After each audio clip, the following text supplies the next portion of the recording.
plazhi që nuk është më i qytetarëve, një tjetër premtim i braktisur. Nga velipoja në Ksamil, bregdeti shqiptar për verën e vitit 2025 është rikthyer në një skenë të dhimbshme të padrejtësisë së përditshme. Plazhet publike janë zhdukur.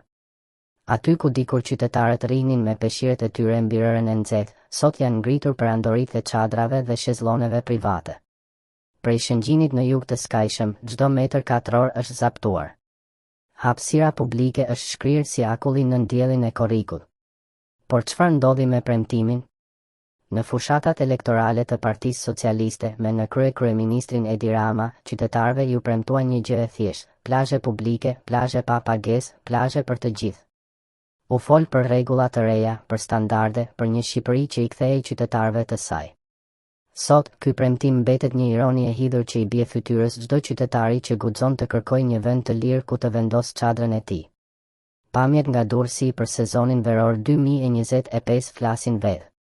Kamera fikson një realitet të trisht, rreshta të pafund të çadrave me ngjyrë që mbulojnë çdo hapësirë të rërës, të administruara nga persona privat që i kanë kthyer pronat publike në bankomate personale.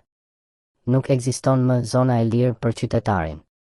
Ka vetëm çmime, arrogancë dhe dhunë e heshtur, ajo e sistemit që favorizon të fortët dhe shtyp më të dobëtin. Ky nuk është një problem vetëm i Durrësit. I njëjti skenar përsëritet në Velipoj, në Lalës, në Golem, në Himar, në Sarand e deri në Ksamil. Plazhi është kthyer në një treg ku fiton kush ka më shumë fuqi politike, fizike ose financiare. Qytetari i zakonshëm nuk ka vend në këtë treg. Ai është i padukshëm. Ai është i përjashtuar. Ai është, në fund të fundit, i tradhtuar. Për ironi, një pjesë e mirë e këtyre qytetarëve që sot nuk gjejnë ku të vendosin peshqirin, janë ata që votuan për Edi Ramën. Apo më parë për Sali Berishën.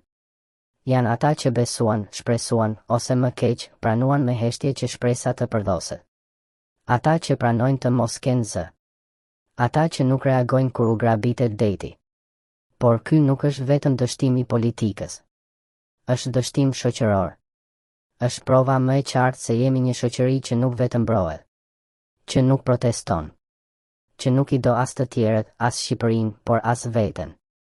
Sot nuk po kërkojmë që këta njerëz të duan vendin, as të duan drejtësinë. Kërkojmë një gjë më të thjeshtë dhe më të dhimbshme, të duan vetveten.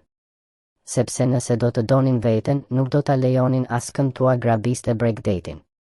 Do të kërkonin të drejtën e tyre. Do të ngriheshin për plazhin e fëmijëve të tyre. Për ajrin, për diellin, për detin. Por për sa kohë qytetari hesht dhe përkul kokën, për aq kohë do vazhdoj të shkelmohet nga një sistem që mbështet më të fortin, më të pasurin dhe më të lidhurin.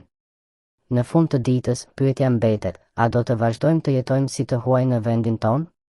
Apo do të marrim guximin të kërkojmë atë që na takon? Sepse deti është i yni. Rëra është e jona. Shqipëria është e qytetarëve. Dhe asnjë qeveri, asnjë pushtetar, asnjë privat nuk ka të drejtë të na e marrë. Veç nëse ne vetë jemi të gatshëm ta dorëzojmë.